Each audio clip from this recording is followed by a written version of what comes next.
Do you want to become a plant doctor? നമ്മുടെ ഈ ലോകത്ത് ഹ്യൂമൻസും ആനിമൽസ് ഒക്കെ കഴിഞ്ഞു കഴിഞ്ഞാൽ ലിവിങ് തിങ് എന്ന് അറിയപ്പെടുന്നത് നമ്മുടെ പ്ലാന്റ്സ് ആണ്. വെൽക്കം ബാക്ക് ടു ക്യാമ്പസ് മാൻ. അപ്പൊ നമ്മുടെ ഇന്നത്തെ ടോപ്പിക് എന്ന് പറയുന്നത് BSc അഗ്രികൾച്ചർ ആണ്. ഞാൻ ഈ പറഞ്ഞ പ്ലാന്റ് ഡോക്ടർ എന്ന് പറയുന്ന ഒരു ഡെസിഗ്നേഷൻ നമ്മുടെ നാട്ടിലെ ഈ ഒരു BSc അഗ്രികൾച്ചർ ഹോണേഴ്സ് ഡിഗ്രി കഴിഞ്ഞിട്ടും ഇവിടെയൊന്നും അങ്ങനെ ഒരു പ്ലാന്റ് ഡോക്ടർ എന്ന് ആരെയും പറയാറില്ല.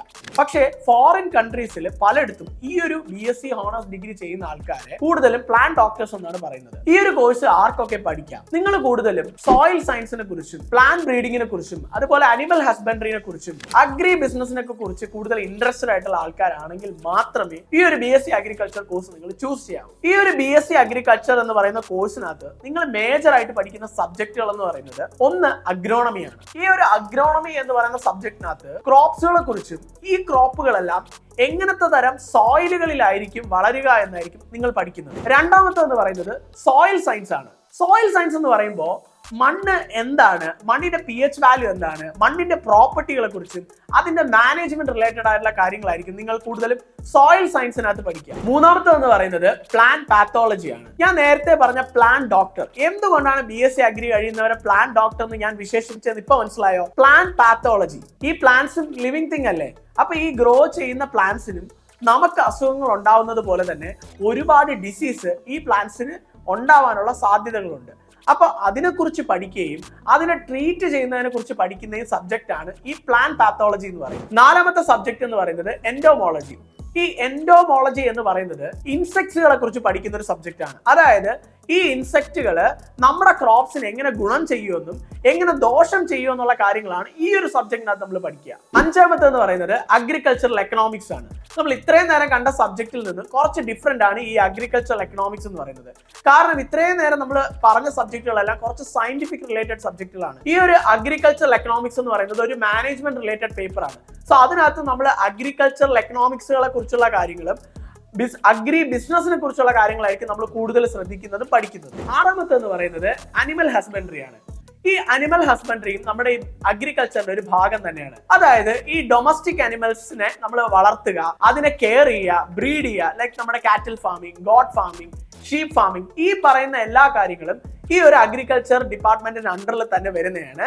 അതിന്റെ സെപ്പറേറ്റ് ഡിപ്പാർട്ട്മെന്റ് ആണ് ഈ അനിമൽ ഹസ്ബൻഡറി എന്ന് പറയുന്നത്. അപ്പൊ അങ്ങനെയുള്ള കാര്യങ്ങളും നിങ്ങൾ ഈ BSc അഗ്രികൾച്ചർ എന്ന് പറയുന്ന സബ്ജക്റ്റിനകത്ത് മാൻഡേറ്ററി ആയിട്ട് പഠിക്കുന്നതായിരിക്കും. ഏഴാമത്തെ എന്ന് പറയുന്നത് ഹോർട്ടിക്കൾച്ചർ. ഈ ഹോർട്ടിക്കൾച്ചർ എന്ന് പറയുന്ന സബ്ജക്റ്റിനകത്താണ് നമ്മൾ ഇത്രയും നേരം പഠിച്ച സബ്ജക്റ്റുകൾ ഉപയോഗിച്ചിട്ടുള്ള നമ്മൾ പ്ലാന്റ്സിനെ കെയർ ചെയ്യുന്നതും ട്രീറ്റ് ചെയ്യുന്നതും. ഇതിന്റെയൊക്കെ നമുക്ക് പ്ലാന്റ്സ് തരുന്ന റിസൾട്ട് എന്താണ്? നല്ല ക്രോപ്സും ഫ്രൂട്ട്സ് ഒക്കെ ആയിരിക്കും തരാൻ പോകുന്നത്. അപ്പൊ ഈ ഫ്രൂട്ട്സിനെയും ക്രോപ്സിനെയൊക്കെ എങ്ങനെ കൾട്ടിവേഷൻ ചെയ്യാമെന്നുള്ള കാര്യങ്ങളാണ് ഈ ഒരു ഹോർട്ടിക്കൾച്ചർ എന്ന് പറയുന്ന സബ്ജക്റ്റിനകത്ത് നമ്മൾ പഠിക്കുക. ഈ ഒരു കോഴ്സ് പഠിക്കുമ്പോൾ അടുത്ത എല്ലാ സ്റ്റുഡൻസിന്റെയും കൺസേൺ എന്ന് പറയുന്നത് നമുക്ക് എവിടെയായിരിക്കും ജോബുകൾ കിട്ടുക എന്നുള്ളതാണ്. ഒന്നാമത്തത് റിസർച്ച് ഓറിയന്റഡ് ജോബുകളാണ്. അഗ്രികൾച്ചർ ഡിപ്പാർട്ട്മെന്റിൽ തന്നെ ഒരുപാട് നിങ്ങൾ ഈ പ്ലാന്റ്സ് ഒക്കെ മേടിക്കാൻ പോകുമ്പോൾ കേട്ടിട്ടുണ്ടാവും ഈ ഹൈബ്രിഡ് പ്ലാന്റ്സ് എന്നൊക്കെ പറഞ്ഞാൽ, അതുപോലെ ഈ ക്രോസ് ബ്രീഡ് ചെയ്ത പ്ലാന്റ്സ് എന്നൊക്കെ. അപ്പൊ ഇങ്ങനെയുള്ള പ്ലാന്റ്സ് ഒക്കെ എങ്ങനെയാണ് ഡെവലപ്പ് ചെയ്യുന്നത്, ഇതിന് സംബന്ധമായ റിസർച്ച് ആക്ടിവിറ്റികൾ നടത്തുന്ന ഒരുപാട് ഗവൺമെന്റ് റിസർച്ച് സെന്ററുകളുണ്ട്. അവിടെയൊക്കെ നിങ്ങൾക്ക് ഈ ഒരു BSc അഗ്രികൾച്ചർ കഴിഞ്ഞ് കഴിഞ്ഞാൽ ജോബ് കിട്ടാനുള്ള പോസിബിലിറ്റീസ് ഉണ്ട്. രണ്ടാമത്തെന്ന് പറയുന്നത് ഗവൺമെന്റ് സർവീസുകൾ. അതായത് നമ്മുടെ നാട്ടിൽ തന്നെ ഒരുപാട് ഈ കൃഷി ഭവൻ ഇങ്ങനെയൊക്കെയുള്ള ഒരുപാട് ഗവൺമെന്റ് സെക്ടറുകളുണ്ട്. ഈ ഗവൺമെന്റ് ഓഫീസുകളിലൊക്കെ BSc അഗ്രികൾച്ചർ കഴിഞ്ഞ കുട്ടികൾക്ക് നല്ല സാധ്യതയാണ്.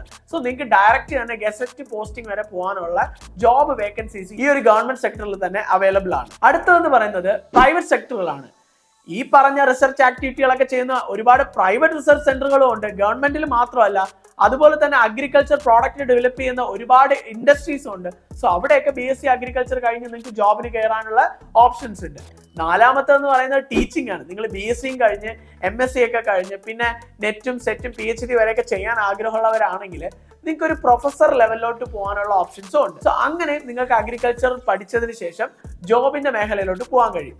ഇനി ഇതെല്ലാം വേണ്ട, എനിക്ക് ഇന്ത്യയിൽ നിൽക്കാൻ താല്പര്യമില്ലെങ്കിൽ ഞാൻ നേരത്തെ പറഞ്ഞ ആ ഒരു പ്ലാന്റ് ഡോക്ടർ പോസ്റ്റിൽ എത്താൻ ആഗ്രഹിക്കുന്നവരാണെങ്കിൽ എബ്രോഡ് നിങ്ങൾക്ക് ഒരുപാട് MS പ്രോഗ്രാമുകളൊക്കെ ഉണ്ട്. അതൊക്കെ ചെയ്തു കഴിഞ്ഞാൽ ഇന്ത്യക്ക് ഇമ്പോർട്ടൻസ് ഉണ്ട് ഇല്ലെന്നല്ല, എന്നാലും കുറച്ചുകൂടി ജോബ് സാധ്യതകൾ എബ്രോഡിലും അവൈലബിൾ ആണ്. കാരണം ഇന്ത്യക്കകത്ത് കൂടുതലും ഗവൺമെന്റ് സർവീസസിലാണ് BSc അഗ്രികൾച്ചർ കഴിയുന്നവർക്ക് ജോബിന്റെ വാക്കൻസീസ് വരുന്നത്.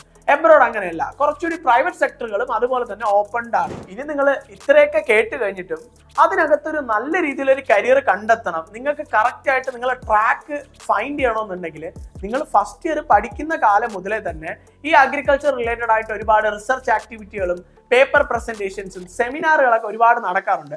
അതൊക്കെ ആസ് എ സ്റ്റുഡന്റ് നിങ്ങൾ അറ്റൻഡ് ചെയ്തിരിക്കണം എന്നുള്ളതാണ്.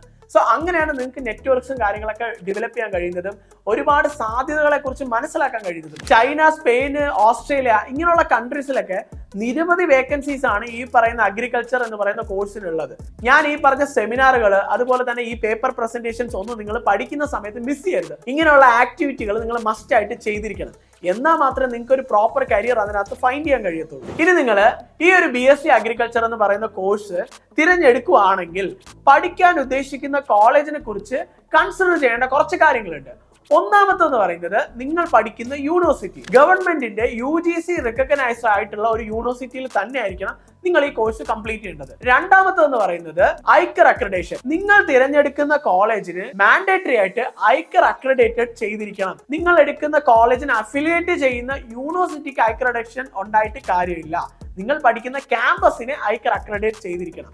കാരണം എന്നാൽ മാത്രമേ നിങ്ങൾക്ക് ഫുൾ ഫ്ലെഡ്ജഡ് ആയിട്ട് ആ കോഴ്സ് പഠിക്കാനും പഠിച്ചതിന് ശേഷം ജോബ് ഓപ്പർച്യൂണിറ്റിയിലോട്ട് പോകാനും അതുപോലെ തന്നെ ഹയർ എഡ്യൂക്കേഷൻ ഐക്കർ അംഗീകരിക്കുന്ന കോളേജിൽ ചെയ്യാൻ പറ്റത്തുള്ളൂ. ഞാൻ ഈ പ്ലാൻ ഡോക്ടർ എന്ന് പറഞ്ഞതിന് ഒരു റീസൺ കൂടെയുണ്ട്.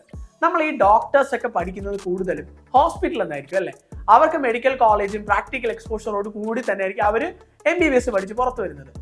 ഈ BSc അഗ്രികൾച്ചർ പഠിക്കുന്നവരും ഞാൻ ഈ പറഞ്ഞ ഐക്കർ അക്രഡേറ്റഡ് ആയിട്ടുള്ള കോളേജുകളിൽ പഠിക്കുമ്പോൾ ശരിക്കും അവരും ഈ പറയുന്ന ആനിമൽ ഹസ്ബൻഡറിയിലും ലൈഫ് സ്റ്റോക്സിലും ക്രോപ്സിന്റെ ഇടയിലും അതായത് ശരിക്കും പറഞ്ഞാൽ ആ ഒരു കൃഷിയൊക്കെ ചെയ്ത് ശരിക്കും നിങ്ങളൊരു യൂണിവേഴ്സിറ്റിയിൽ പഠിക്കുകയായിരിക്കില്ല, ശരിക്കും നിങ്ങൾ ആ അഗ്രികൾച്ചറിനോടൊപ്പം ജീവിക്കുകയായിരിക്കും ചെയ്യുന്നത്. ഭയങ്കര ഇൻട്രസ്റ്റിംഗ് ആയിട്ടുള്ള ഒരു സബ്ജക്റ്റ് ആണ്. കാരണം നമ്മൾ ബുക്സിൽ നിന്ന് പഠിക്കുന്നത് പോലെ തന്നെ ലൈവായിട്ട് കാര്യങ്ങൾ ചെയ്തും കൂടെയാണ് പഠിക്കുന്നത്.